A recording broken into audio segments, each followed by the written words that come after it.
nós poderíamos considerar como a primeira ação coletiva do Brasil, embora já tenha dito repetidas vezes que ela não foi elaborada levando em consideração uma ação coletiva, mas nós vamos ver aí que a sua estrutura leva a se reconhecer que a ação popular guarda identidade ou identidades que levam a se caracterizar como uma ação de improbidade, como uma ação do subsistema processual coletivo. Nós, para trabalharmos essa espécie de ação, nós vamos nos valermos de dois diplomas legais aqui interessantes. Um é a própria lei da ação popular, lei 4717, de junho de 1965, certo? Onde nós temos o disciplinamento procedimental desta ação, com o seu objeto, com sujeitos, formas, aquela mesma estrutura que eu venho sempre falando e chamando a atenção para a gente trabalhar essa situação. O outro diploma legal é a Constituição Federal, lá no artigo 5º, inciso 73 da Constituição. Né?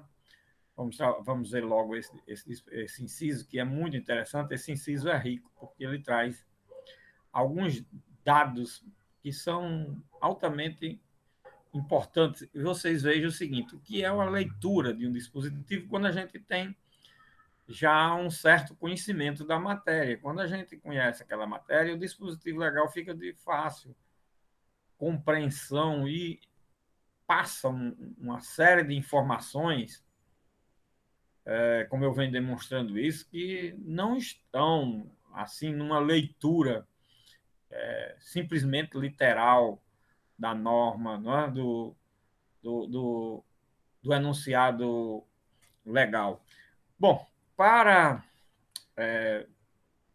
enxergarmos isso que eu estou falando, vejam o que é que diz o artigo 5º, inciso 73, né? Da Constituição Federal. Qualquer cidadão, nós vimos aqui esse inciso, mas foi só com relação à questão da legitimidade. Qualquer cidadão é parte legítima para propor ação popular que vise anular ato lesivo ao patrimônio público ou de entidade de que o Estado participe, à moralidade administrativa, ao meio ambiente e ao patrimônio histórico e cultural, ficando o autor, salvo comprovada má-fé, isento de custas judiciais e do ônus da sucumbência. Vejam um incisozinho desse com 3 linhas, quanta informação ele traz. Primeiro, ele traz o tema relativo à legitimidade na ação popular. Qualquer cidadão é parte legítima para a população popular. Segundo, ele traz a questão do objeto da ação popular, quando diz que a ação popular visa anular o ato lesivo ao patrimônio público de entidade ou de que o Estado participe, a moralidade administrativa, ao meio ambiente, ao patrimônio histórico e cultural. Terceiro, ele cuida da forma, principalmente no que diz respeito à espécie de tutela judicial de que trata esse inciso. Esse inciso cuida do Instituto da Ação Popular, ou seja, esse inciso cuida de criar um instrumento processual, olha, uma forma de uma determinada tutela jurisdicional, né? De uma determinada ação dentro do sistema jurídico brasileiro, de uma determinada demanda dentro do sistema jurídico brasileiro. Então, fala também da forma, fala do sujeito, do objeto, da forma, e ainda fala do sujeito quanto a, aliás, o objeto quanto à pretensão, no que diz respeito que vise anular ato lesivo ao patrimônio público, certo? A moralidade administrativa e ao meio ambiente, e o patrimônio histórico e cultural, olha, é objeto quanto à pretensão. E ainda fala do objeto quanto ao resultado, no que diz respeito a efeitos da sentença, no que tange aos efeitos acessórios aqui. Ficando o autor isento de custas judiciais ou do ônus da sucumbência. Ele fica isento de custas judiciais e do ônus da sucumbência, a não ser que seja comprovada a má-fé, a litigância de má-fé, a deslealdade processual. Olha, um inciso desse, a riqueza de informações no campo da estrutura da ação popular que você obtém da leitura de um inciso dessa espécie. Veja que detalhe interessante. Então, da mesma forma que nós vimos com relação à isenção de despesas processuais, custos processuais e da questão da sucumbência, honorários de advogado, etc., com relação às associações na ação civil pública e nas ações coletivas do Código do Consumidor, nós vimos essas informações. Aqui também nós estamos trabalhando com a mesma hipótese, que é exatamente aquela finalidade de que alguém que venha ajuizar uma ação popular não seja, perdendo a ação, não seja onerado com custos, despesas processuais e, acima de tudo, com honorários de advogado. Então, isso é altamente inibitório de ajuizamento de uma ação. Por isso é que o legislador e o constituinte isentam esses pagamentos. Então, hoje, a ação popular está fundada constitucionalmente nesse inciso. Né? Muito bem. Aí nós temos a lei da ação popular, que é 4717, de 29 de junho de 65, como eu já falei. A regulamentação da ação popular, vocês vejam, foi em 65. Lógico que em 65 a Constituição vigente era de 45, não era a Constituição atual, nem a Constituição que criou a ação popular. A ação popular foi criada na Constituição de 34 e só veio a ser regulamentada em 65, 31 anos depois. Olha os detalhes das coisas como são interessantes, né?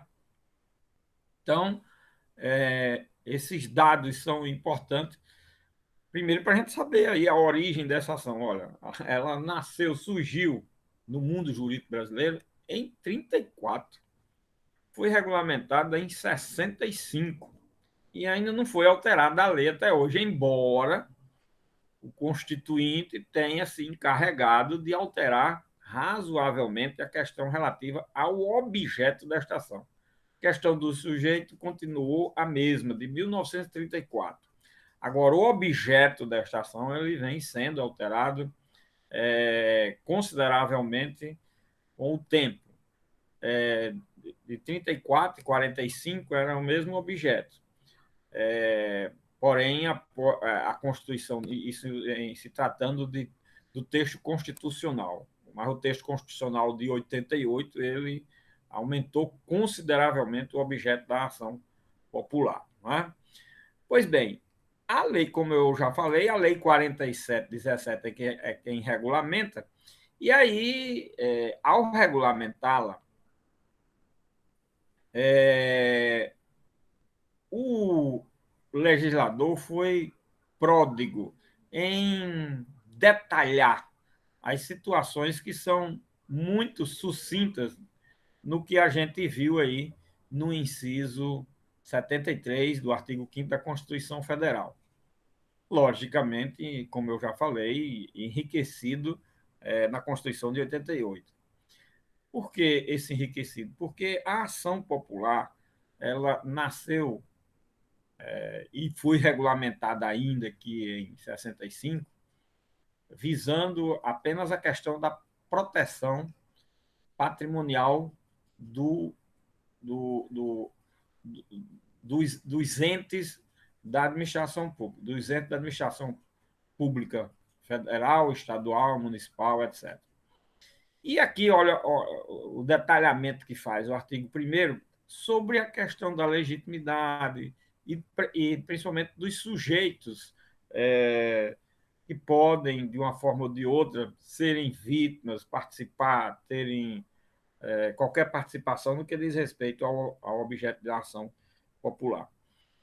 Diz o artigo 1º da Lei 47/17: qualquer cidadão será parte legítima para pleitear a anulação ou a declaração de nulidade de atos lesivos ao patrimônio público.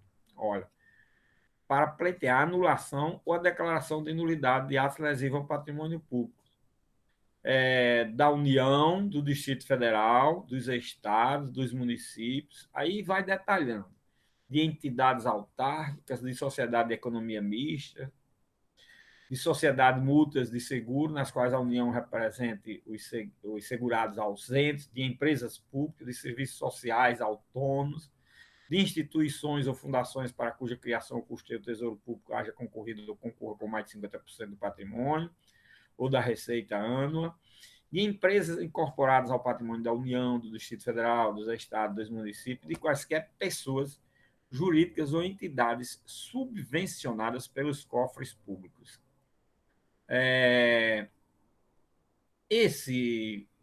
A cabeça desse artigo vocês estão vendo aí, como ele é altamente detalhista com relação a sujeitos do processo. Aqui inclui que sujeito? O sujeito que está na condição de legitimado para ação popular. E sujeitos que sofrem, ou podem vir a sofrer, uma ameaça ou lesão ao seu patrimônio. Olha, aí elencam uma quantidade enorme desses sujeitos. Nós estamos aqui trabalhando aqui com sujeitos do processo da ação popular, que eles podem estar na condição de, nós vamos ver isso muito interessante lá, quando a gente analisar o artigo 6º, inciso, parágrafo 3º, na condição de demandados, né, no sujeito passivos, mas na realidade eles terminam sendo, às vezes, muitas das vezes, se não quase todas as vezes, vítimas, essas entidades terminam sendo vítimas do ato de alguém que venha a, de uma forma ou de outra, realizar um negócio que seja nulo ou anulável e que venha a, de qualquer forma, lesionar patrimônio público, seja das entidades da administração pública direta ou indireta, seja das entidades da administração pública federal, estadual, municipal. E aí, no parágrafo 1º ainda desse artigo, consideram-se patrimônio público para os fins referidos neste artigo os bens e direitos de valor econômico, artístico, estético, histórico ou turístico. Esse parágrafo ele foi acrescido pela Lei 6.513 de 1977. E aqui nós temos uma primeira indicação de ampliação do objeto da ação popular. Né? Então, aquilo que aparentemente na redação do artigo 1º da Lei 47/17 diz respeito à anulação da declaração de nulidade de atos lesivos ao patrimônio público, vamos resumir patrimônio público, né? Não repetir todas essas entidades todas as vezes, consideram patrimônio público para os referidos deste artigo, quer dizer, não é só a questão patrimonial pública no que tange ao aspecto econômico, financeiro, mas sim no que diz respeito a bens e direitos de valor econômico, artístico, estético, histórico ou turístico. Isso veio em 77, então, 65 para 77, nós temos aí 12 anos, né? 12 anos depois da lei, nós tivemos uma ampliação do sentido e do espírito da norma com relação ao conceito de patrimônio público, para não ser patrimônio público só naquele sentido econômico-financeiro. Não é?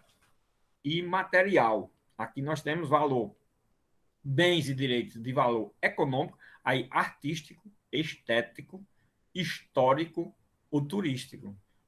Isso também pode se configurar como violação a essa espécie de patrimônio público. Certo? Agora, no parágrafo 2º, nós temos, em se tratando de instituições ou fundações para cuja criação ou custeio o Tesouro Público concorre com menos de 50% do patrimônio da receita anual, bem como de pessoas jurídicas ou entidades subvencionadas, as consequências patrimoniais da invalidez dos atos lesivos terão por limite a repercussão deles sobre a contribuição dos cofres públicos. O que é que nós temos aqui? Nós temos entidades públicas que, ou privadas, na realidade são entidades públicas ou privadas, públicas porque tem uma parcela de seu patrimônio pertencente ao poder público, ao tesouro. Mas, às vezes, é uma entidade privada e que é subvencionada, recebe custeio, valores, repasses do poder público, certo? E o poder público, se tem alguma participação, é com menos de 50% do que menos de 50% do patrimônio. Nessa hipótese, o valor que vai ser defendido pela proteção que a ação popular pode oportunizar é correspondente exatamente a essa proporção. A ação popular não visa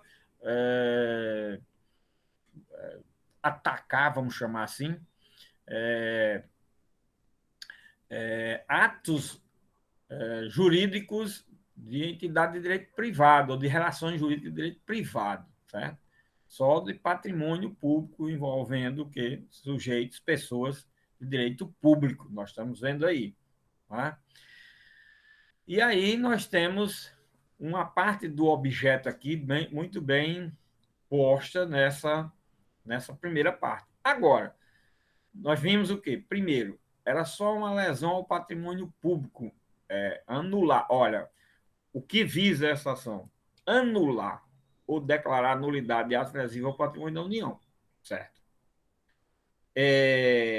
Ao anular, o que é que se busca aqui?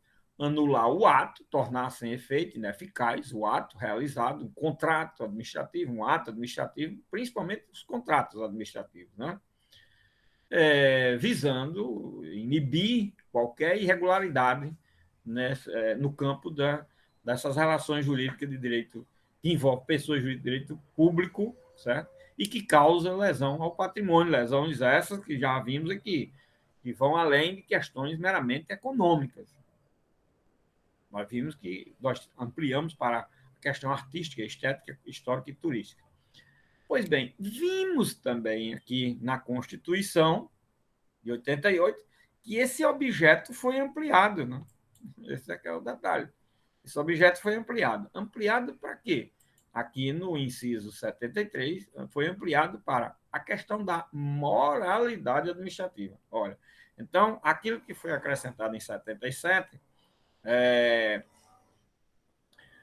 veio a ser ainda enriquecido na Constituição de 88. A moralidade administrativa que é um conceito em direito administrativo muito complexo. Todos os autores trabalham. Acredito que vocês já devem ter trabalhado esse conceito em direito administrativo, né? Essa matéria de direito material administrativo, vocês já pagaram ou estão pagando, não sei. E, logicamente, o professor deve ter trabalhado muito, porque hoje é um princípio, uma regra, é um princípio, regra aqui, né? Está na Constituição Federal, não só nesse dispositivo, mas principalmente lá no artigo 37. Né? Ao meio ambiente, olha, ao meio ambiente não era o meio ambiente, não era protegível por ação popular, quer dizer, o cidadão não tinha nada a ver com o meio ambiente antes da Constituição de 88, não é? Porque o meio ambiente é um direito difuso, olha aí. Meio ambiente é um direito difuso, então o cidadão não tinha nada a ver. Passou com a Constituição de 88 a ser um direito que também interessa ao cidadão. Olha aí. E é o patrimônio histórico e cultural. Essa parte do patrimônio histórico e cultural ela está compreendida também no que tange ao é, o cultural não, está a parte histórica. E valor, os bens e valores econômico, artístico, estético, histórico ou turístico, né? E na Constituição o cultural. Então foi acrescido esse daí mais o cultural, né? Valores que dizem respeito ao meio ambiente e ao patrimônio histórico e cultural. O histórico já estava na lei, o cultural foi acrescido. Então, na Constituição, nós tivemos foram acrescentados a moralidade administrativa, o meio ambiente e o patrimônio cultural. O histórico, artístico, turístico, nós já tínhamos na lei, certo? Desde 77. Então, vejam aí aquela evolução que existe com relação ao objeto da ação, né? De acordo com o tempo, aquilo que a gente também mostrou no que tange ao objeto da ação civil pública. E a gente está iniciando o estudo desses processos, em regra, através do objeto. Primeiro, o objeto, aquilo que já afirmei desde das primeiras aulas, o objeto do processo, como objeto de qualquer instituto jurídico, de qualquer entidade jurídica, ele é o tema, o ponto central mais relevante e importante de um instituto jurídico. No processo não é diferente. Ele é quem diz a natureza jurídica, ele é quem dita a sua identificação, caracterização e assim por diante. Não é à toa que a prova foi exatamente sobre o objeto. A primeira pergunta foi sobre o objeto. A segunda parte, a mais importante, é sobre o sujeito. Né? Aí é por isso que as duas questões foram lá de forma genérica. Aqui nós estamos identificando o quê? O objeto e o sujeito da ação popular. E aí vocês vejam o seguinte: nesse objeto que a gente termina de. Os dispositivos que tratam do objeto da ação popular são esses que nós estamos vendo. Nós temos aí o objeto da ação popular, primeiro, bem menos amplo do que tem o objeto da ação civil pública. Né? Temos aqui que a ação popular ela é ajuizada por um cidadão, o legitimado ativo é um cidadão. Então, foi dada ao cidadão a possibilidade, primeiro, de corrigir a questão da lesão ao patrimônio público. Segundo, a questão da lesão ao patrimônio artístico, estético, histórico, turístico, cultural, ao meio ambiente, à moralidade administrativa. Olha aí o poder que tem o cidadão brasileiro. Vocês pensam que existe essa ação em algum lugar do mundo? Não existe, não. Isso é uma coisa tipicamente brasileira. Então, nós temos aí quando a gente coloca aqui, por exemplo, o parágrafo 3º diz o seguinte: a prova da cidadania para ingresso em juízo será feita com o título eleitoral ou com documento que a ele corresponda. O que significa isso? Que cidadania é um conceito para efeito da ação popular que se enquadra naquela hipótese de pessoas físicas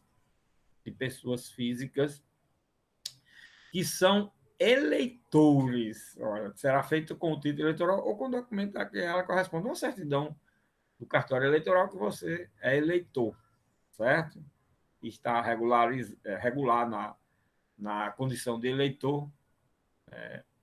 E aí nós temos um dado interessante da questão da legitimidade, o que é cidadania, e que isso no Brasil representa aí, na próxima eleição, aproximadamente 150 milhões de cidadãos nós temos no Brasil para efeito de ação popular, para efeito de ser um titular, de ser um legitimado ativo numa ação popular.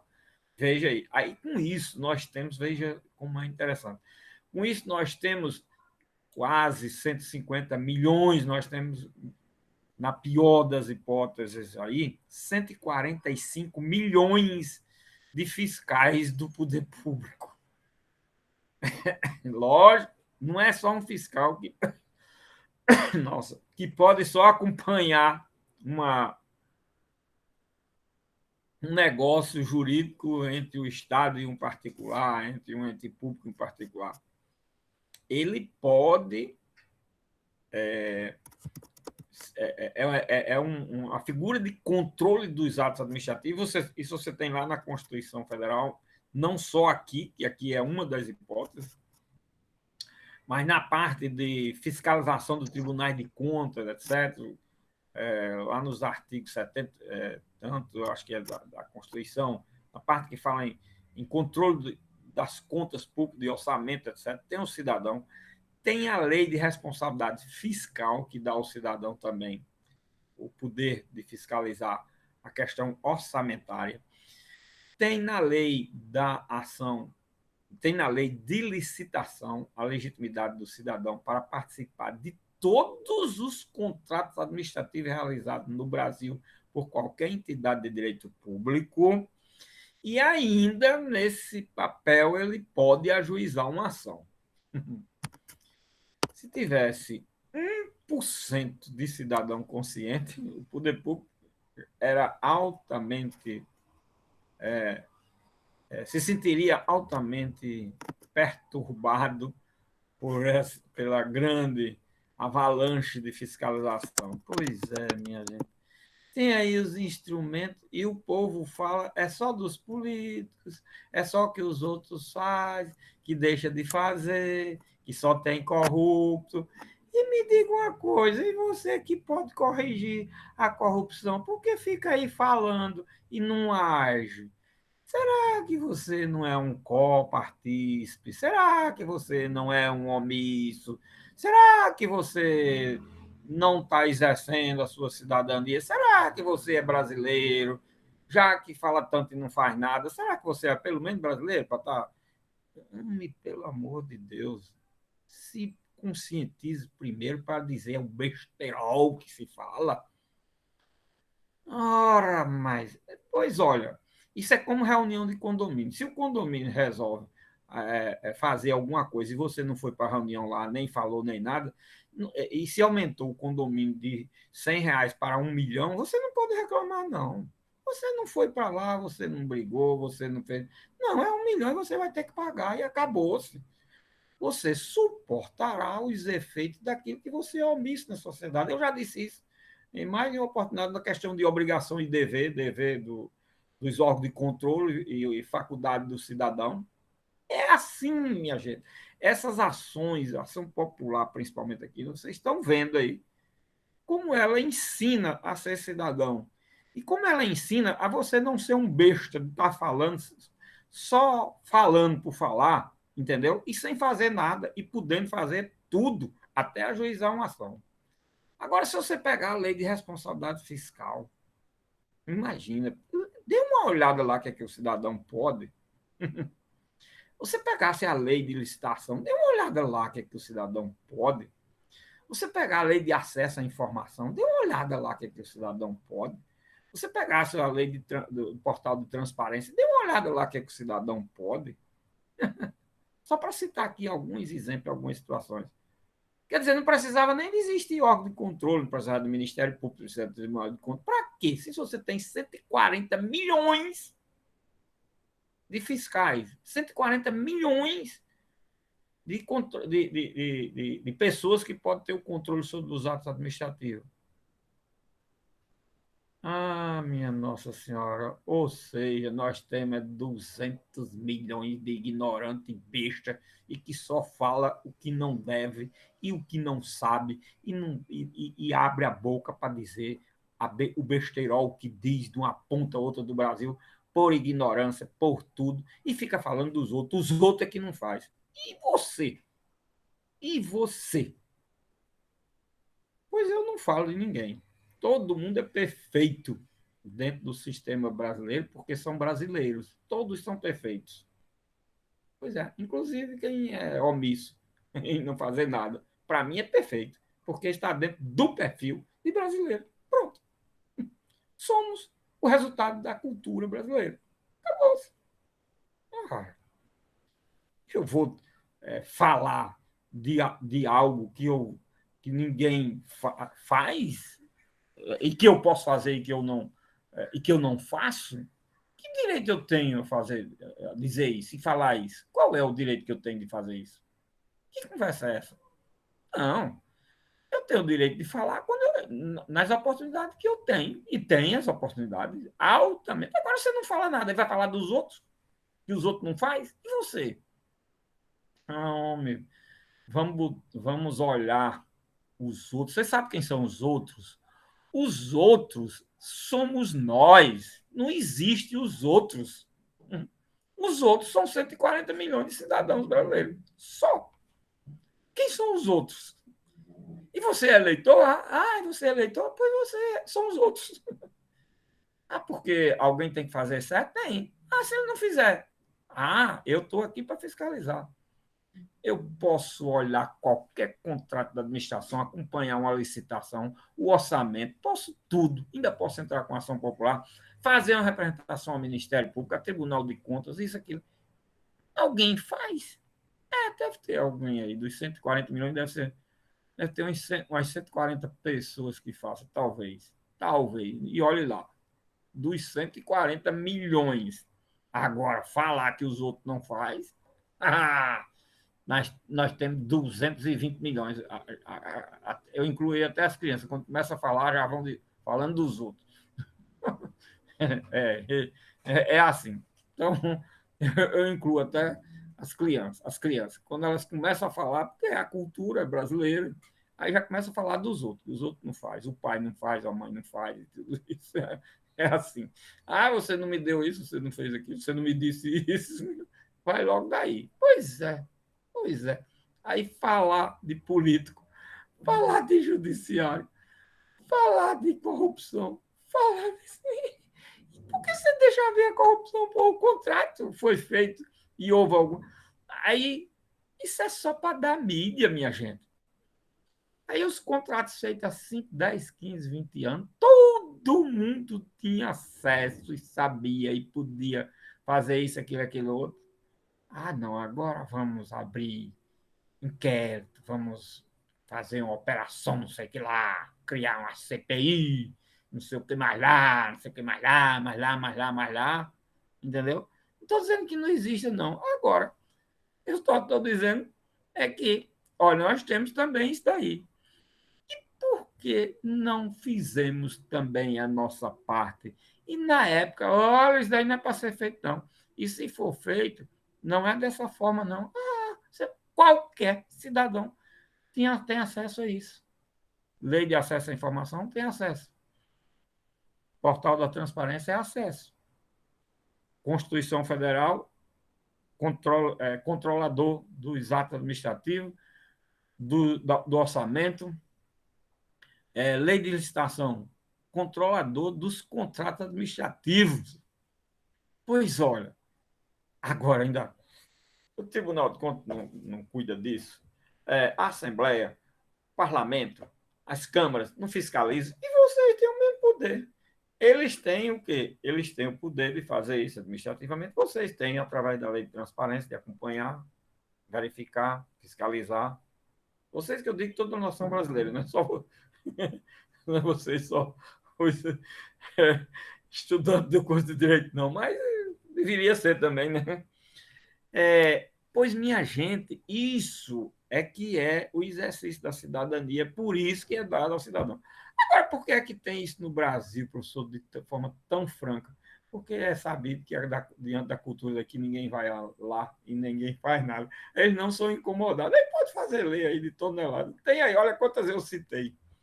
Agora, se fosse um país sério, de cidadãos, se tivesse um artigozinho de lei em qualquer canto, era altamente perturbador. Aí nos países que tem pessoas desse jeito, lógico que não dão esse poder, porque sabe que não vão viver um inferno. Aqui, pode fazer Constituição, lei, portaria, pode fazer o que quiser.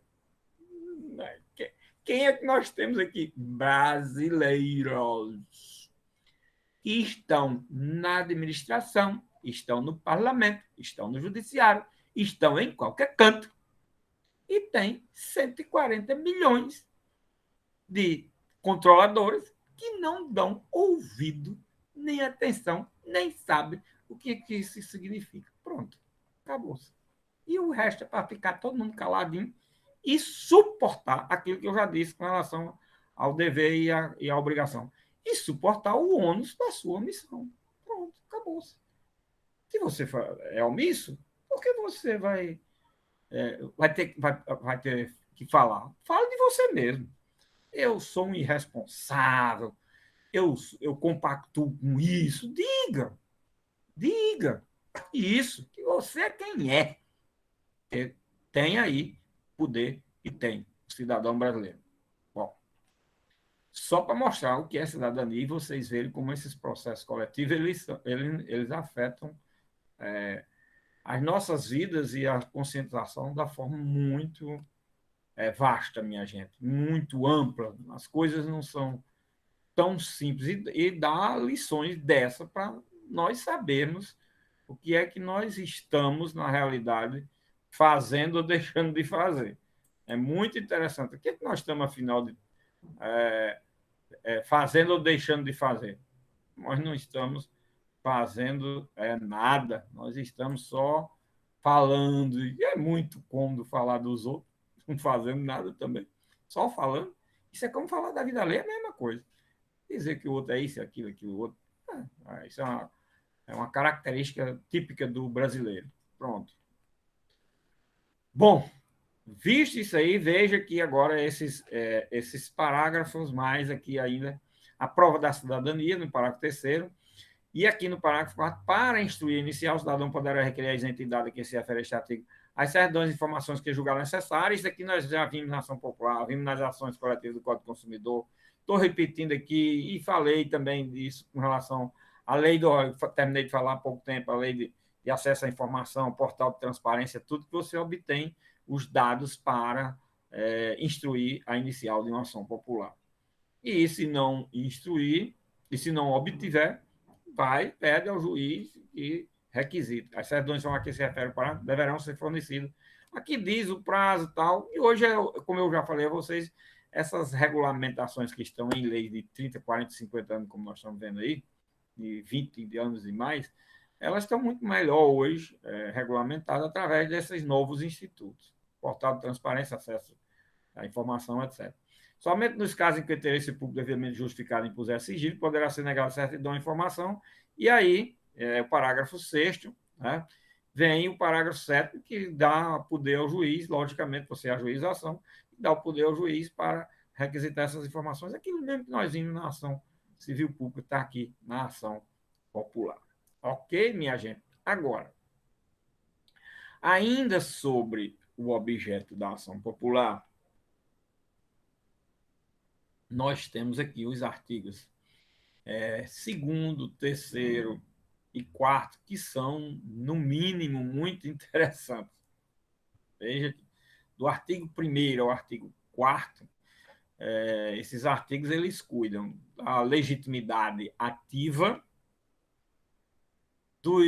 das vítimas, das entidades vítimas dos atos lesivos ao patrimônio público, no caso da ação popular, e do objeto da ação popular, certo? E olha o que, diz o artigo 2º, é muito interessante. Essa lei ela é um verdadeiro manual do direito administrativo e o mais importante é que princípios e elementos do ato administrativo, que é o que nós vamos ver aqui agora no artigo 2º, esses elementos do ato administrativo eles são legalizados no Brasil, aqui através do artigo 2º. Olha, são nulos os atos lesivos ao patrimônio das entidades mencionados no artigo anterior, nos casos de... Ou seja, o legislador aqui indica que até que atos podem ser considerados como nulos. E quais são esses atos? Esse é um assunto que vocês estudaram, espero que tenham estudado bastante lá em Direito Administrativo, que os atos administrativos nulos, de acordo com a lei, são aqueles que compõem os chamados elementos essenciais do ato administrativo, que os autores, na doutrina, trabalham mais ou menos com essa ideia, com esse conceito. E o que é que ele diz com relação a esses atos? Que atos são eles? A incompetência da autoridade administrativa, o vício de forma, um contrato para ser firmado é preciso existir licitação, firmar o contrato, etc., de acordo com a lei de licitação. Não foi dessa forma, nós estamos com vício de forma. Ilegalidade do objeto, realizar algo, compra, serviço, etc., que é ou ilegal ou não seria o necessário, o adequado, que vem através do desvio de finalidade, que é a letra E, e a inexistência dos motivos. Esses 5 elementos aí são exatamente aqueles elementos que estudam em direito administrativo, que compõem o ato administrativo, e ao compor o ato administrativo, uma vez faltando um desses elementos, nós estamos diante de um vício insanável, né? Ou se é sanável, só por circunstâncias e peculiaridades próprias. Claro que existe a possibilidade de sanar, de corrigir. Tá? Aí o parágrafo único desse artigo 2º ainda vai mais além, conceitua cada um desses elementos. Incompetência caracteriza quando o ato não se incluir nas atribuições legais do agente que o praticou.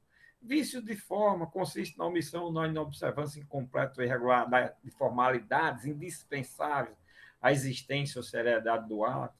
Ilegalidade do objeto, quando o resultado do ato importa em violação de lei, regulamento ou outro ato normativo, fazer algo que não é permitido por lei ou fazer algo deixar de fazer algo que a lei determina e assim por diante. Inexistência dos motivos verifica-se quando a matéria de fato ou de direito em que se fundamenta o ato é materialmente inexistente ou juridicamente inadequado ao resultado obtido, dá-se os motivos e, na realidade, outros é que surgem de forma a mais estapafúrdia, desvio de finalidade, quando o agente pratica o ato visando a fim diverso daquele previsto, explícito ou implicitamente na regra de competência, quer dizer, vamos construir um hospital. Vamos construir um hospital por quê? Porque tem dinheiro aí para construir um hospital.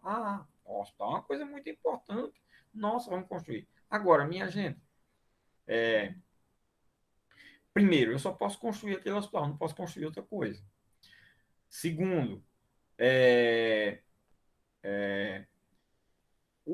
preciso fazer um estudo. Aqui é viável um hospital? É justificável? É possível? É preciso se fazer um estudo para saber se o hospital vai ter clientela, vai ter o atendimento, e que tamanho é esse hospital, e o que ele deve ter, conter, qual é o objeto. O objeto, olha, o objeto, motivo e a finalidade, certo? Construir uma escola. Uma escola é muito bom. Mas eu construo escola porque tem uma verba para construir uma escola. Eu construo uma escola em qualquer canto. Tem aluno naquela região. A escola é para quê? Quais os alunos que vão, de qual série, qual, é, qual tipo de pessoal vai ser atendido naquela escola, naquele hospital, e assim por diante. Tudo isso tem que estar muito bem posto. Nós estamos aí diante de legalidade do objeto, existência de motivos e a finalidade. Tá? Então, nós temos aí os atos que são nulos no artigo 2º, tá certo? Agora, o artigo 3º diz o seguinte: os atos lesivos ao patrimônio das pessoas de direito público ou privado, ou das entidades mencionadas no artigo 1º, cujos vícios não se compreendam nas especificações do artigo anterior, serão anuláveis segundo as prescrições legais, enquanto compatíveis com a natureza deles. Então, aqui nós temos o quê? nós temos aqui quanto aos atos anuláveis, aqueles que não se enquadram na hipótese do artigo 2º. Certo? Isso significa o seguinte, que a gente, quando está diante de situações que se enquadram no artigo 2º, nós estamos diante de um ato nulo. Quando a gente está diante de situações em que não se enquadra no artigo 2º, mas isso é um vício do ato administrativo. É um vício. Então, nós vamos trabalhar com a hipótese de anulabilidade deste ato, certo? Então, os atos que não estão incluídos no artigo 2º, mas que se constituem como vício em direito administrativo, eles também são susceptíveis de anulabilidade através de ação popular. Eu não estou falando muito dessa questão dos atos, quais são e tudo, porque isso é matéria de direito administrativo. É a parte do que eu chamo do direito material, minha gente. Vocês sabem que o processo tem como objeto, eu falei já isso repetidas vezes, e é bom sempre falando, para vocês sempre se lembrarem, o processo tem como objeto sempre o direito material. E o direito material, o objeto do processo, não é estudado no processo. Ele é estudado apenas como forma de configurar o objeto. Mas a essência do estudo do objeto do processo é na parte do estudo do direito material. Quando a gente vê em matéria de consumo, aí você tem que pagar direito do consumidor para poder saber o que é objeto de um processo coletivo, das ações coletivas do Código do Consumidor. Aqui, por exemplo, o direito administrativo, nossa, ele é muito importante. Aqui na ação civil pública, nós vimos como ele é importante. Na ação popular, nossa, estamos vendo aí tudo só de direito administrativo. Na ação de improbidade, daí é que vai vir em matéria de direito administrativo. Na ação anticorrupção das empresas, nossa, é tudo de direito administrativo. E assim por diante. Vejam como. Mas isso é trabalhando, mostrando o que é o objeto que diz respeito a esses ramos de direito, mas esses ramos de direito são estudados no seu lugar próprio, no estudo de direito administrativo, de direito do consumidor, o meio ambiente, quem paga a matéria é meio ambiente, e assim vai, certo? Então, é importante, muito importante esse aspecto. Aqui eu fico só falando dos institutos, não vou dou ali alguma informaçãozinha, mas de forma muito passageira, porque não é o meu papel aqui, porque aqui essa matéria já foi objeto de análise. Bom, em seguida vem o artigo 4º. Esse artigo é interessante demais, porque, na realidade, esse artigo 4º diz o seguinte: são também nulos os seguintes atos ou contratos praticados ou celebrados por quaisquer das pessoas ou entidades referidas no artigo 1º. A leitura desse dispositivo é muito interessante, porque leva, assim, uma ideia, no primeiro momento, de que eu fiz uma afirmativa há pouco tempo que seria contraditória, que eu disse há pouco tempo, que aquilo que não está no artigo 2º da lei, mas se constitui como um vício do ato, seriam atos anulados e não atos nulos. Aí vem o artigo 4 e diz: são também nulos. Aí você diz: mas, professor, está desmentindo você aí, o próprio texto da lei. Acontece o seguinte: tem que se ter cuidado com esse artigo 4º. Na verdade, esse artigo 4º ele faz como uma espécie de desdobramento do artigo 2º. Certo? Porque o que ele quer apontar aí são casuísmos. Essa lei é muito casuística, certo? Então, o que ele aponta aí? Ele aponta determinados casuísmos, certo? Que são praticados no dia a dia das relações jurídicas dos órgãos das entidades de direito público, que terminam se caracterizando como uma daquelas situações do artigo 2º. O artigo 2º, por si só, já estava. E o terceiro, pronto. Os elementos do ato administrativo são esses daqui, nulos. O que não for o que não se configurar como elemento do ato administrativo, os elementos essenciais do ato administrativo, mas que, de uma forma ou de outra, tenha vício, são anulados. Pronto, estava. Agora, quais são esses elementos,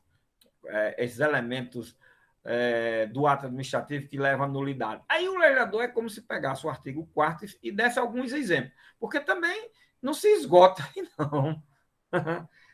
O artigo 4º é muito rico, mas ele dá, assim, um bilionésimo de fração de milímetros de quantidade com relação à quantidade de vícios que levam à nulidade. Mas dá um bocado de situações que a gente sabe que existe no dia a dia constantemente, certo?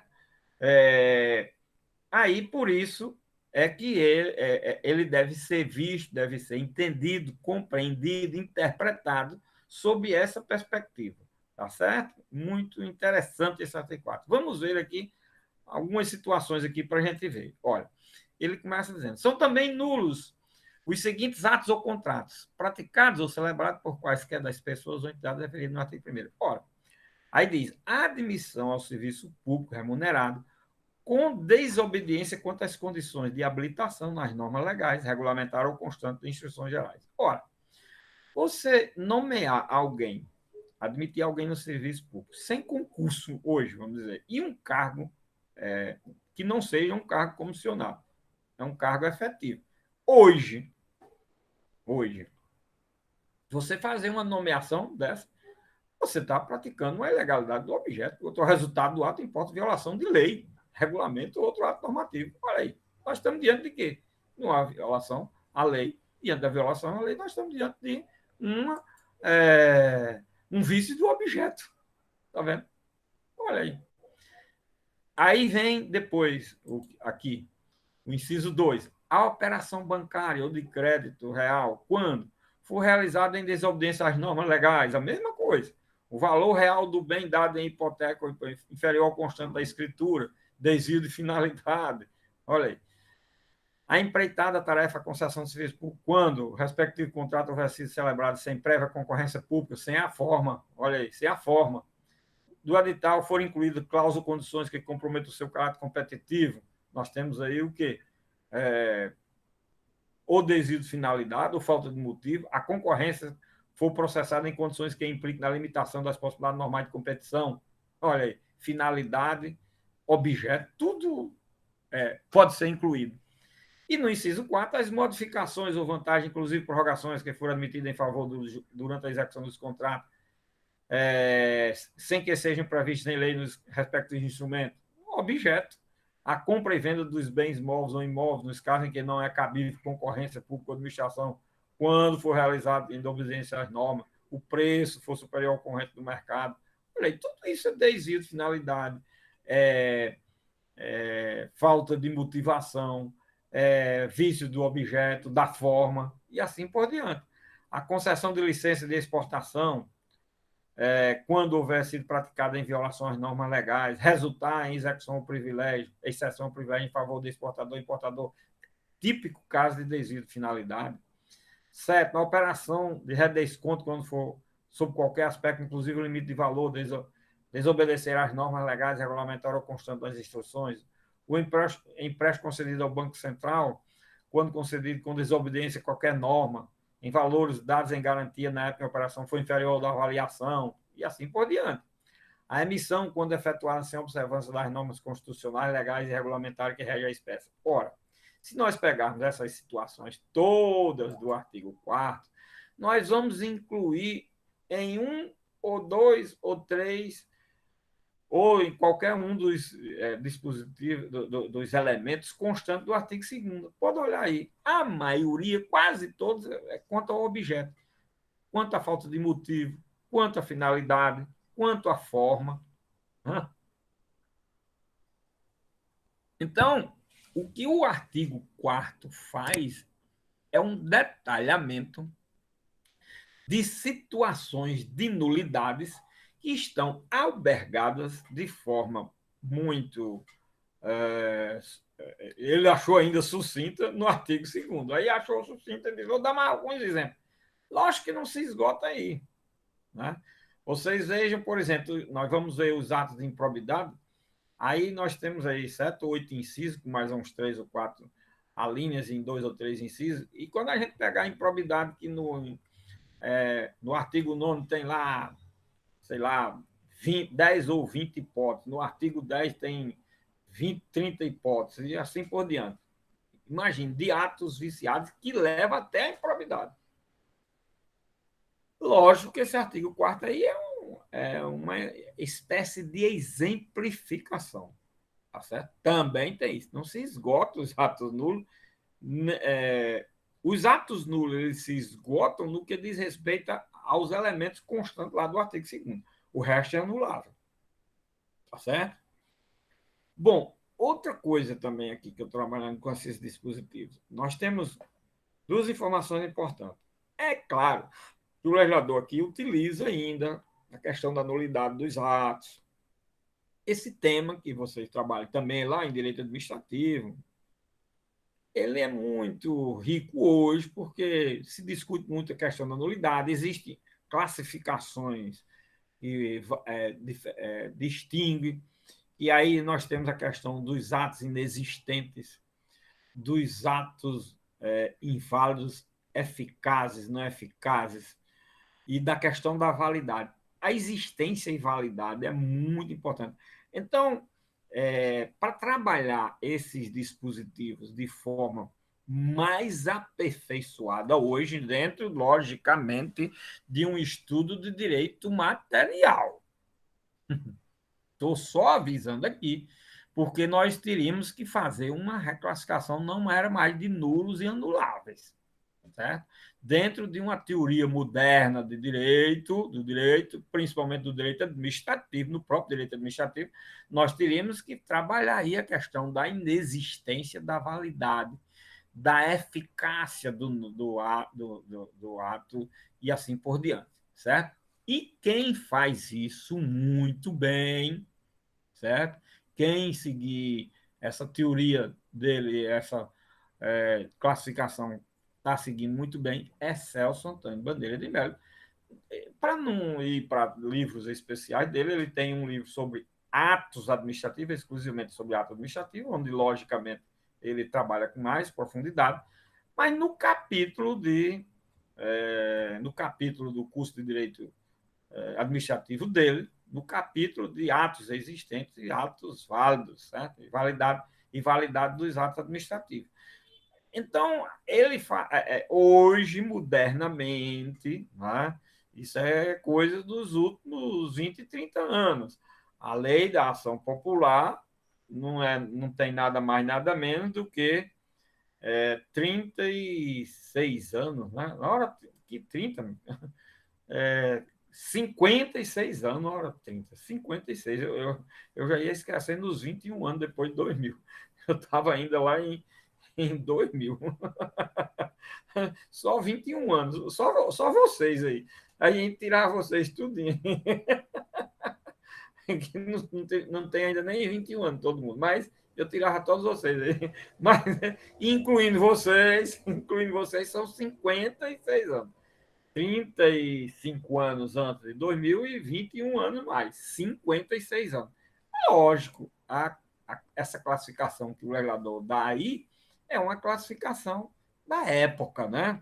Então, eu faço essa advertência apenas para você não ficar assim, professor, ideia do tempo de ato nulo e anulado. Não, eu estou trazendo aí, eu estou trazendo aí o que o legislador, logicamente, a forma como o legislador classificou, e você pode fazer uma nova. Essa história de classificação dos institutos jurídicos, elas são históricas, elas são às vezes plurimas, por exemplo, em processo, só para dar um exemplo em processo. Pressupostos processuais. Alguns autores classificam os pressupostos processuais em pressupostos objetivos e subjetivos.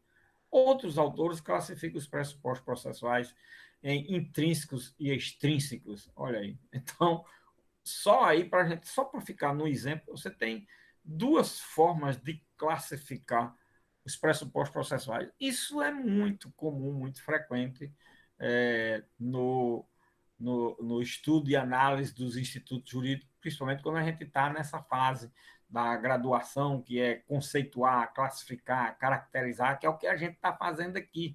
E o que eu pedi é exatamente na prova, porque é isso, minha gente, que nós temos que trabalhar e fazer para poder a gente começar daqui a ter uma base mínima para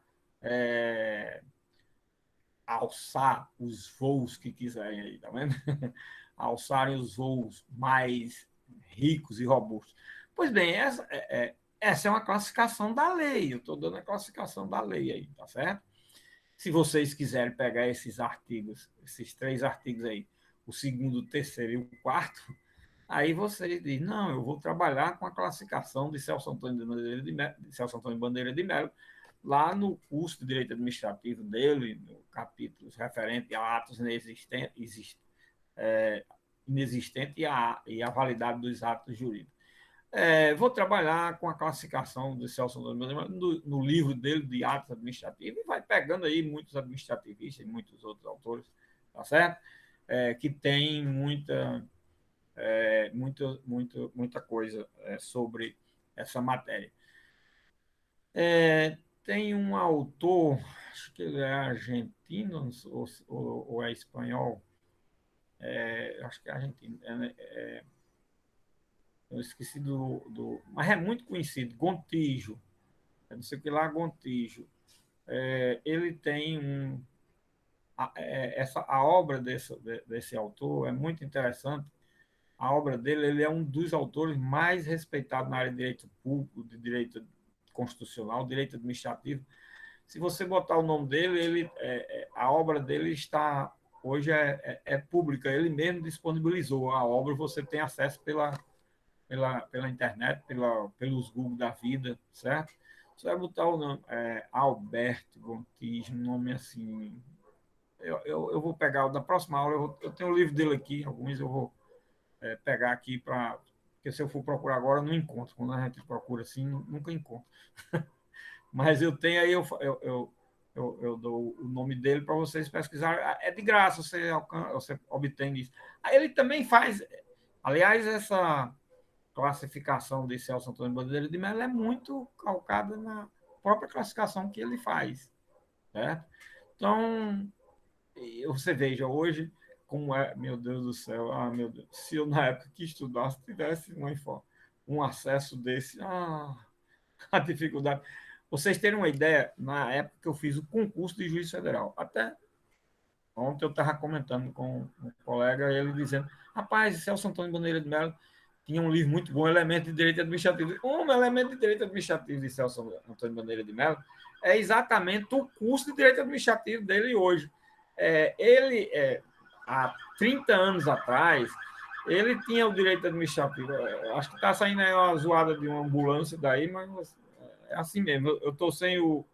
Vocês disseram que não estão escutando bem com o meu fone de ouvido. Agora, engraçado que eu escuto bem, só vocês aí que não escutam. Ele não está imprestável, é só para aqui, para a aula. Aí, quando eu estou sem fone de ouvido, capto esses barulhos externos, né?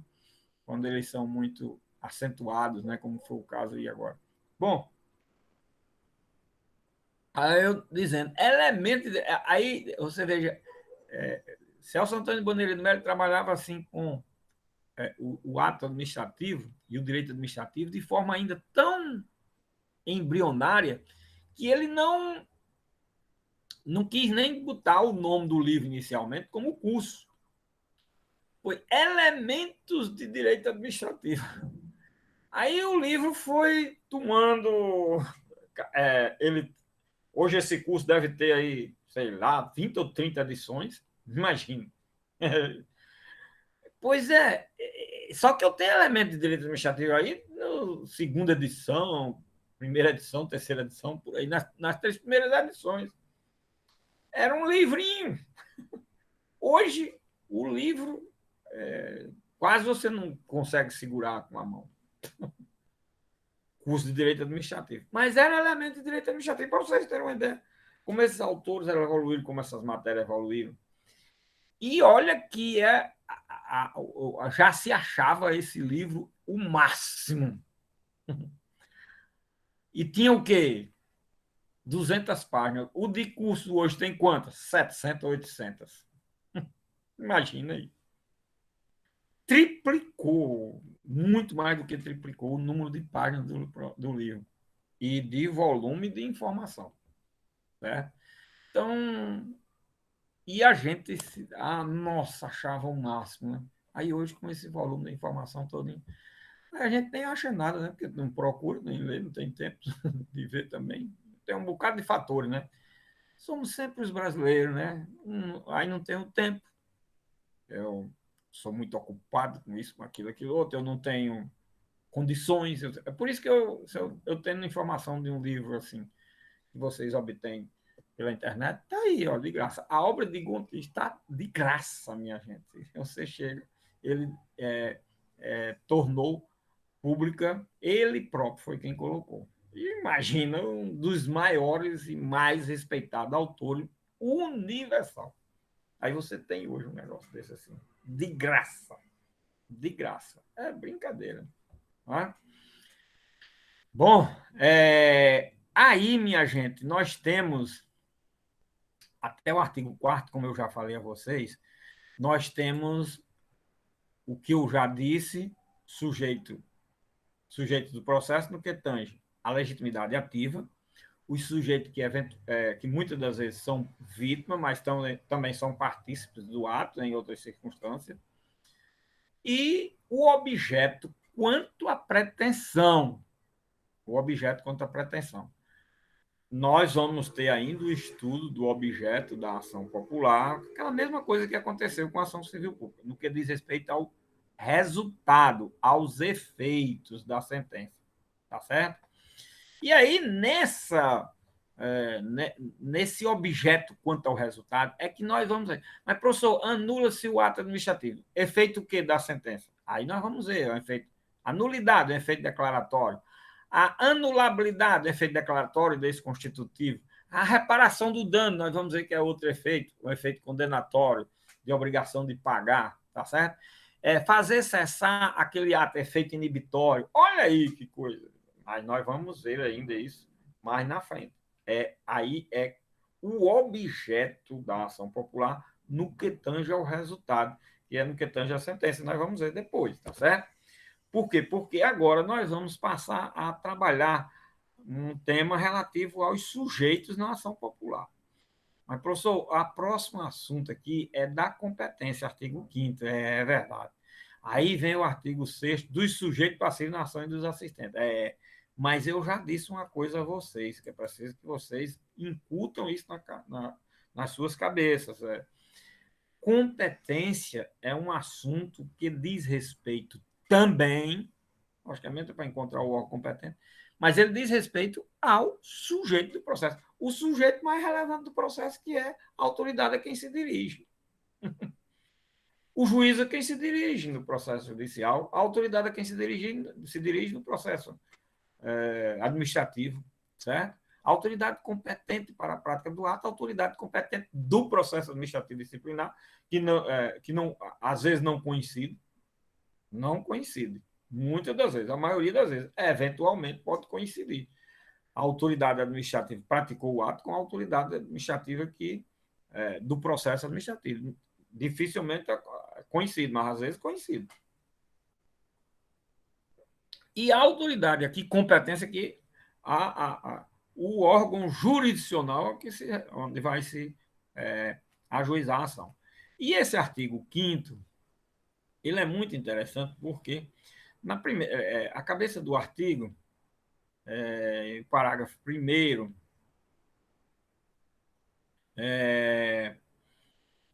e o parágrafo 2º, eles, na realidade, são dispositivos que estão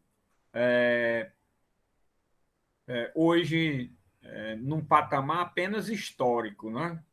Não se adapta à ordem jurídica de hoje. A ordem jurídica modificou profundamente. Agora, os parágrafos 3º e 4º, esses parágrafos do artigo 5º, eles estão, possuem, olha aí, eu vou falar uma linguagem, eles têm plena eficácia, né? Tem plena eficácia. e a eficácia, aquilo que eu falei sobre os efeitos da sentença, falei, os elementos que compõem a sentença, quando falei de quê? Falei dos elementos da sentença, falei da eficácia da sentença, efeitos da sentença, publicação da sentença e coisa julgada. Tudo isso foi falado, muita coisa ali vem da teoria dos atos jurídicos, da teoria dos atos administrativos, da teoria dos atos jurídicos, incluindo, inclusive, a lei. Quando se trata de ato jurídico, a lei é um ato jurídico também. Certo? Bom, aí vem o artigo que diz: conforme a origem do ato, é competente para conhecer a ação processal e julgar o juiz, que, de acordo com a organização judicial de cada Estado, o for para as causas que interessa a União, do Distrito Federal, os Estados e municípios. Ora, tem nada a ver esse dispositivo com a ordem jurídica vigente. Mas é uma curiosidade para se explicar como eram as coisas antes da Constituição de 88. Esse dispositivo era de acordo com a Constituição de 46. Não é? E de acordo com a Constituição de 46, até 67, 66 foi a lei, mas só veio a se tornar plenamente eficaz em 67, nós não tínhamos a Justiça Federal.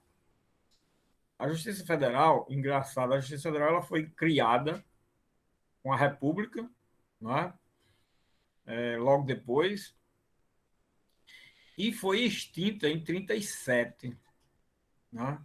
De 37 até 67, 30 anos, nós passamos sem existir Justiça Federal. Aí, em 67, pela Lei 5.010, que na realidade é de 66, aquilo que eu disse, é de 66, mas só veio entrar em vigor em 67, se instalar, etc. Então, nós passamos aí 30 anos sem a Justiça Federal. Aí voltou através da Lei 5.010. Pois bem, nesse período aí, de 37 a 67, como só existia a Justiça Estadual.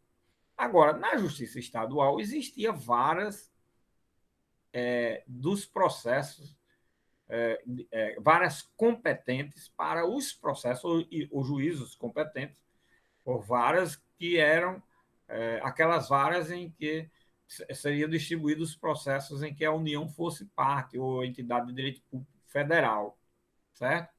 Então, a Justiça Estadual tinha vara da Fazenda Pública, só que tinha vara da Fazenda Pública numa comarca maior, Natal, por exemplo. Eu alcancei ainda Natal, não era formado em direito ainda não, mas eu alcancei Natal com vara da Fazenda Pública, que era federal, vara da Fazenda Pública, que era estadual, e vara da Fazenda Pública. Na época não tinha federal, estadual e municipal. Hoje nós temos municipal e estadual, não é?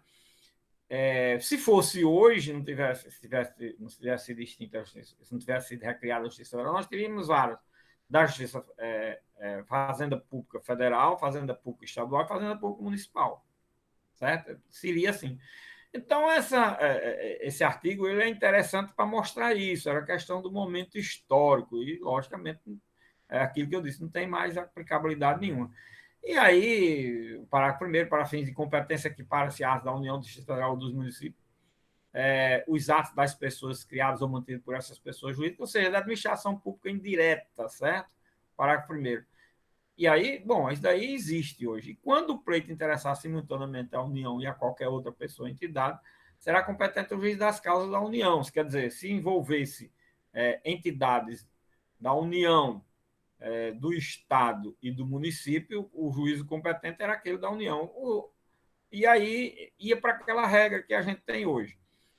No processo, tendo a participação de um ente público federal, hoje o que a gente diz? Atrai-se a competência, ou a Justiça Federal atrai a competência. Naquela época, se tivesse um ente público federal que ingressasse no feito como parte, opoente, interessado, etc., a vara da União Federal atraía a competência desse processo. É exatamente isso. Apenas a gente precisa, olha, você veja, a gente faz a leitura da norma e adapta ao momento histórico. Adapta ao momento histórico e procura o sentido da norma mesmo naquele momento histórico, certo? Agora, os parágrafos, vamos ver aqui.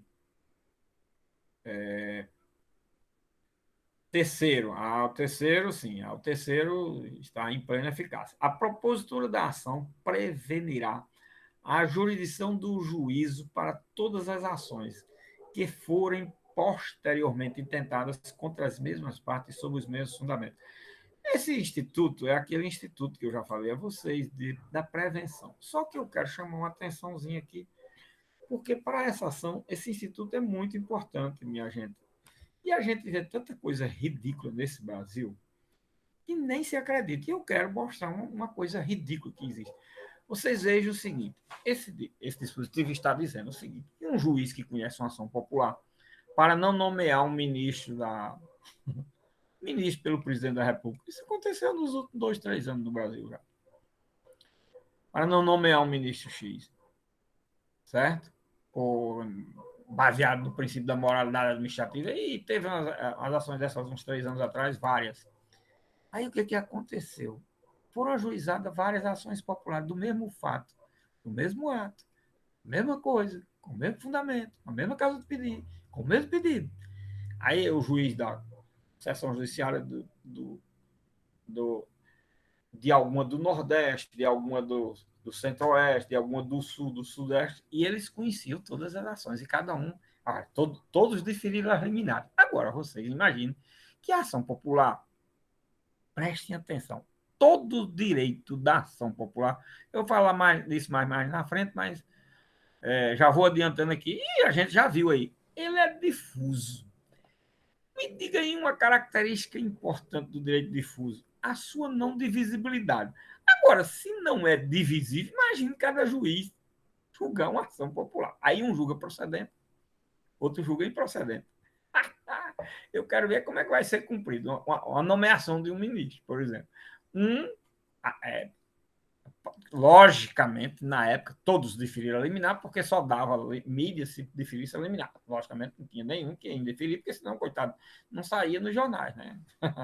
É, as decisões judiciais de hoje, elas só são proferidas se sair no jornal. Se não sair, coitado. Aqueles juízes que não estão na mídia são os pobres coitados, vivem frustrados, vivem com ciúme dos outros, e os outros também não é para fazer aquilo, mas fazem, assim o judiciário brasileiro. Então, como saia, como todas essas ações foram anunciadas na mídia nacional, igual um oficial de justiça lá de Santo Antônio. Um oficial de Santo Antônio uma vez disse: meu nome está lá em Brasília, doutor. Eu digo: mas seu nome está em Brasília? É porque eu fui oficial de justiça no processo, tá? Esse processo, houve recurso, foi até Brasília. E o orgulho dele era dizer que o nome dele tinha ido para Brasília, porque ele, como oficial de justiça, deu uma certidão intimando as pessoas no processo, e o processo houve um recurso extraordinário na época e foi parar no Supremo Tribunal Federal. E o orgulho dele era dizer que o nome dele estava em Brasília. Então é a mesma coisa dos juízes de hoje, né? Meu nome está na mídia nacional aí, viu, doutor? Esse povo é o oficial de justiça de Santo Antônio que eu conheci, seu Antônio. Ah, meu Deus do céu, desse jeito. Meu nome está na mídia aí, viu? Cuidado. Desse jeito, minha gente.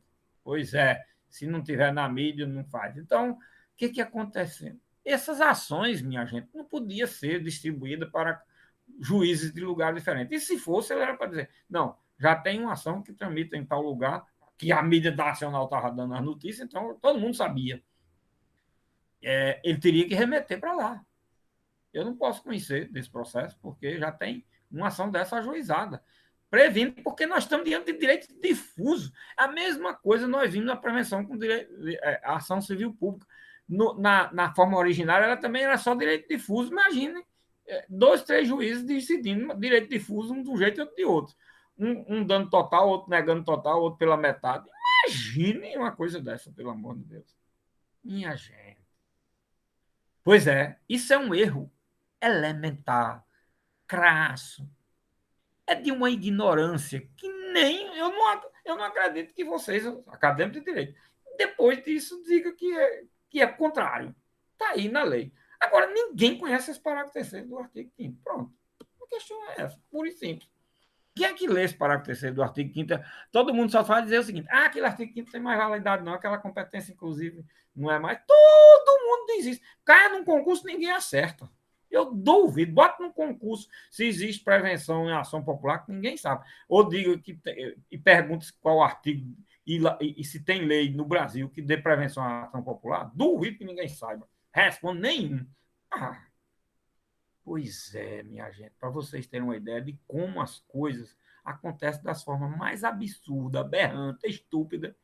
E é como se nada, a imprensa divulgou, a verdade é da imprensa. O que a imprensa disser, pode estar de acordo com a lei, como contra, como atropelando, o que for. É o que a imprensa diz, acabou-se. Né? Para formar a famosa opinião pública, a opinião pública não é essa que vale, então, tá aí. É assim. Então, eu queria chamar a atenção desse parágrafo terceiro do artigo 5º, né? Porque ele leva a esses ridículos que a gente vê diariamente aí. A defesa do patrimônio, e no parágrafo 4º, a defesa do patrimônio público caberá a suspensão liminar do ato lesivo impugnado. Bom, esse parágrafo 4º é um assunto que nós já estudamos na ação civil pública, eu vou só fazer referência a ele também. Esse parágrafo 4º, ele diz respeito à questão da liminar na ação popular. Olha aqueles 5 institutos que eu disse que existia liminar antes de 94, antes do artigo 273 do Código de Processo Civil, que veio em 94, né? Que só existia 5, ação popular, ação civil pública, mandado de segurança, as ações possessórias do Código de Processo Civil e as ações e a própria ação cautelar. Certo? Pronto. Aqui tá, nós vimos da ação civil pública no artigo 12 e agora na lei da ação popular, o parágrafo 4º do artigo 5º da lei da ação popular. A liminar, que era o quê? Uma espécie de tutela antecipada na ação popular. Naquela época, em 1965, isso, quer dizer, era uma coisa muito avançada para a época. Mas o mandado de segurança também, o mandado de segurança é de 1951, então aí foi uma espécie de copiar o mandado de segurança individual, que só existia o individual. Você sabe que o mandado de segurança coletivo só veio agora com a Constituição de 88. Nós só temos 30 e poucos anos aí de mandado de segurança coletiva. O mandado de segurança era individual. A ação popular, que veio em 65, também copiou aquilo que era cabível no mandado de segurança, tá certo? Então, esse parágrafo 4º, ele está também com plena eficácia, não é uma norma só pro forma aí, como está aí, por exemplo, o artigo 5º e seus parágrafos 1º e 2º, certo? Aí, em seguida, minha gente, depois, olha, esse artigo 5º, ele diz respeito ao sujeito do processo, porque diz respeito à competência, como eu já falei isso para vocês. E o artigo 6º, ele, logicamente, se dirige especificamente a partir do capítulo que cuida de tratar a matéria que é versada no artigo 6º. O capítulo diz respeito aos sujeitos passivos da ação e dos assistentes. Olha, sujeitos passivos da ação, sujeitos passivos da ação popular, né? Olha aí nós vamos ter agora o sujeito passivo aí o quê? Os sujeitos que estão no polo da relação jurídico-processual oposto ao sujeito ativo, né? No polo passivo, chamado polo passivo. Legitimado ativo, polo ativo da ação de uma demanda. Sujeito passivo, polo passivo da demanda, demandado, certo? Então, o que é que vai tratar aí esse artigo 6º? Da figura dos sujeitos passivos da ação popular. Elementos o quê? Subjetivos da ação popular. E o que é que diz esse artigo 6º? A ação será proposta contra as pessoas públicas ou privadas e as entidades referidas no artigo 1º. Repare o seguinte, pessoas de direito público, as pessoas de direito privado e todas aquelas entidades referidas no artigo 1º, certo? Também é contra as autoridades, os funcionários ou administradores que houverem autorizado, aprovado, ratificado ou praticado o ato impugnado, ou que, por omissas, tiverem dado oportunidade à lesão, e contra os beneficiários diretos do mesmo. Olha, esse artigo 6º é um artigo típico do processo individual. Nós vamos ver aqui, esse artigo é interessante porque a cabeça dele é super atrasada, visto sob a perspectiva de hoje. O parágrafo terceiro dele é super avançado, ainda sob a perspectiva de hoje. Agora, imagine 1965. Veja como é interessante esse artigo, porque como ele foi raciocinado sob a perspectiva do processo individual, aí todas as pessoas que de uma forma ou de outra participaram da relação jurídica têm que ser chamadas para o processo. Essa é a visão do processo individual. Essa é a visão do processo individual porque o processo surgiu, a teoria do processo surgiu no primeiro momento, com base nas relações, primeiro nas relações jurídicas de direito privado, porque o poder público não era irresponsável em matéria de processo. O controle jurisdicional dos atos administrativos, vocês vão lá para Seabra Fagundes, controle jurisdicional dos atos administrativos, né? É uma coisa nova assim, e tem poucos séculos, ou menos de séculos, em muitos lugares. Em alguns lugares ainda nem existe. Tá? O controle de constitucionalidade, esse é que é novo. Surgiu no controle de fundo dos Estados Unidos. Isso aí tem 200 anos, 1804, né? Tem 215 anos aí, 216, 17 anos, por aí assim, certo? Mas esse aspecto é muito importante e interessante para a gente ver que a teoria geral do direito, e logicamente o processo foi influenciado por isso, ela é baseada sempre nas relações jurídicas de direito privado. E o processo veio, no primeiro momento, para resolver o problema das relações de direito privado. Não sei se eu já falei a vocês, ainda, se não falei, ainda vou falar mais ainda. E estou falando aqui agora que o processo surgiu no primeiro momento para. Já falei isso. Surgiu no primeiro momento para acudir, vamos chamar assim, a questão da proteção da posse e da propriedade. Então, foi para isso que o processo surgiu, no primeiro momento. Certo? Num segundo momento, veio reparar o dano, tá certo? Para depois o processo ser a solução de todas as espécies de relações jurídicas possíveis e imagináveis. Por isso que os efeitos da sentença, quando nós falamos de efeitos da sentença, eu falei disso. Por isso que os efeitos da sentença são de uma riqueza muito grande e hoje ampliado aqui. Hoje temos efeito inibitório, temos efeito sancionatório, efeito isso, efeito daquilo, restritivo de direito, nós vamos ver isso, na ação, principalmente na ação de improbidade. A ação de improbidade é a mais rica na classificação de efeitos e de modernos efeitos de uma sentença. Vejam como as coisas vêm evoluindo de forma extraordinária. Não é? Pois bem, minha gente, aqui, neste caso, não é? O que é que nós temos? Quase que uma impossibilidade de se utilizar a ação popular em muitas situações. Porque se em 65 já existia alguma complexidade das relações jurídicas, de 65 para cá, elas se tornaram muito mais complexas. Mas mesmo em 65, a complexidade não chegava nem de longe ao que temos hoje. E não existia ainda aquela demanda de massa como existe hoje, como foi enriquecido nos últimos, principalmente 20 anos, mas vou colocar assim, 30. Na década de 60 aí já vamos para 50, já vai para 60 anos, 56, né, da lei. E o que aconteceu? A lei foi feita com muita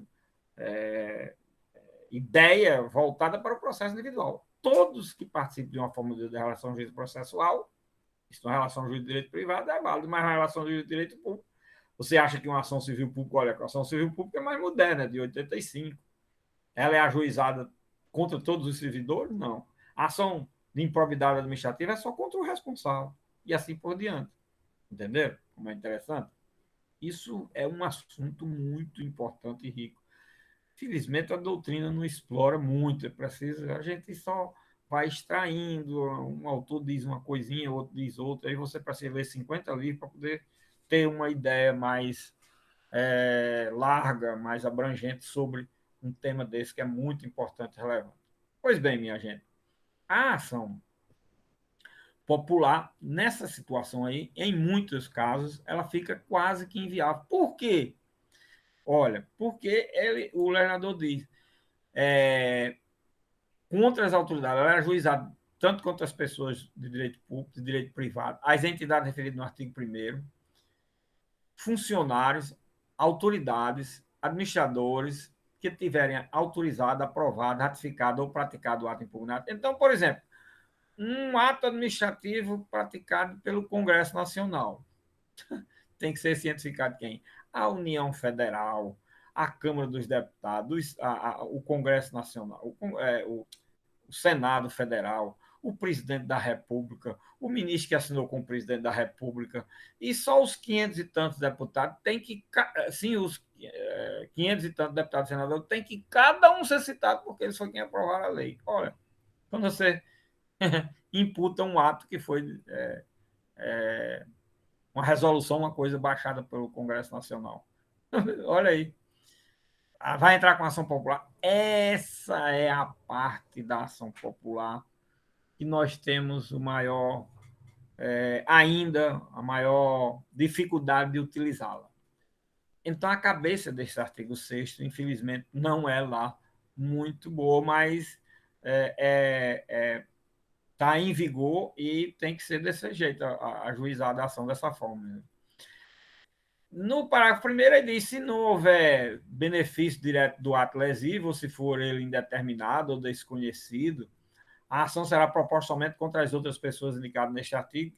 Aí ainda fica aquela dúvida: vamos ajuizar essa ação contra. Bom, até agora eu sei que quem praticou esse ato foi Fulano, Ciclano, Beltrano, mas eu posso indicar todos que participaram, só que mais na frente eu descobri, teve também o órgão tal que participou.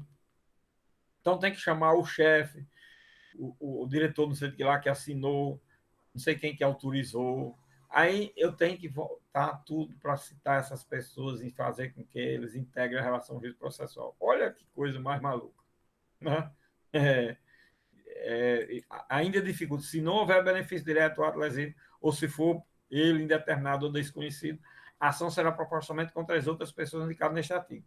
Mas, se por acaso, em algum momento, alguém vem a ser, nós vamos ver aqui na frente que se alguém vier a ser identificado, ele tem que ser chamado.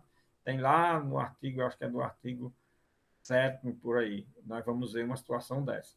Pois bem, aí isso dificulta, minha gente. Nesse artigo 6º, nós temos o exemplo, por exemplo, um concurso público. Né? Concurso público passou, tem 50 mil pessoas inscritas.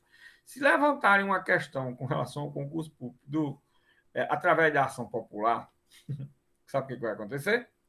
As 50 mil pessoas têm que integrar a ação. Imagine o que é isso na prática. Ou seja, um concurso público na década de 60 não participava 50 pessoas, quanto mais 50 mil.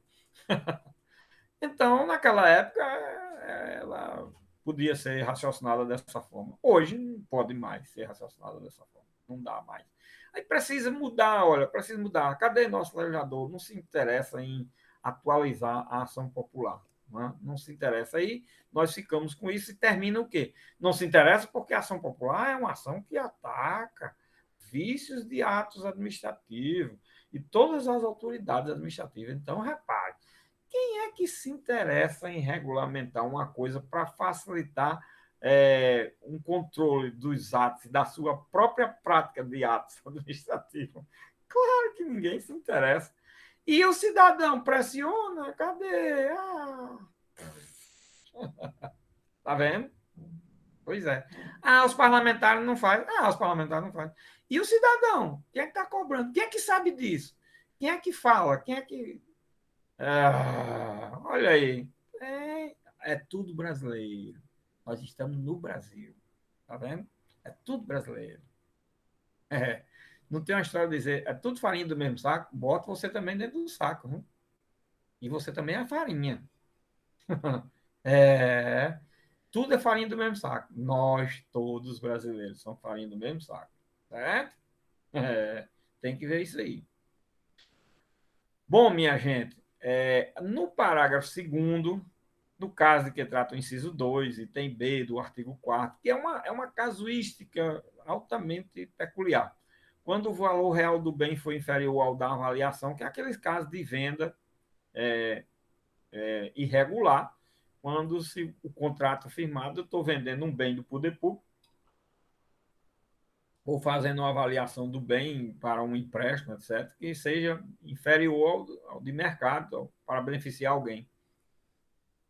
Citação como réu, além das pessoas públicas ou privadas e as entidades referidas no artigo 1º, apenas os responsáveis pela avaliação inexata e os beneficiários da mesma. Aqui é no caso, aqui na realidade termina diminuindo quem deve ser chamado para o processo, tá certo?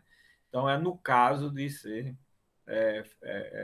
de existir avaliação que seja inferior ao preço. Isso é muito falado, principalmente nos empréstimos, nos contratos de grandes empreendimentos que precisam fazer empréstimos altíssimos e vai se fazer avaliação dos bens, bota uma hora, dependendo para quem deve ser beneficiado, bota o valor muito alto e outra hora o valor muito baixo, e assim por diante, certo? Dependendo de como se quer beneficiar. E aí, em seguida, nós temos o parágrafo 3º, que eu não vou analisar hoje, que ele comporta uma análise maior, e o parágrafo 4º, o Ministério Público acompanhará a ação, certo? Cabendo apressar a produção da prova, promover a responsabilidade civil criminal dos que nela incidirem, sendo vedado em qualquer hipótese assumir a defesa do ato impugnado ou dos seus autores. Eu vou falar também na próxima aula sobre esse artigo, né, esse parágrafo, aliás, no que diz respeito a assumir a defesa do ato impugnado, sendo-lhe vedado assumir a defesa. Eu vou explicar por quê. E é facultado a qualquer cidadão habilitar-se como litisconsorte ou assistente do autor da ação popular. Aqui nós temos ainda na questão dos sujeitos, né? E qualquer cidadão, olha, qualquer outro cidadão pode se habilitar ou como litisconsorte ou como assistente. Por isso que o capítulo se refere a sujeitos passivos e assistência na ação popular. Ok, minha gente? A gente fica por aqui. Na próxima, hoje é quinta, né? Nós teremos aula segunda-feira, que é síncrona também, continuará, que agora comecei o assunto, vai ser síncrona até o fim. E aí nós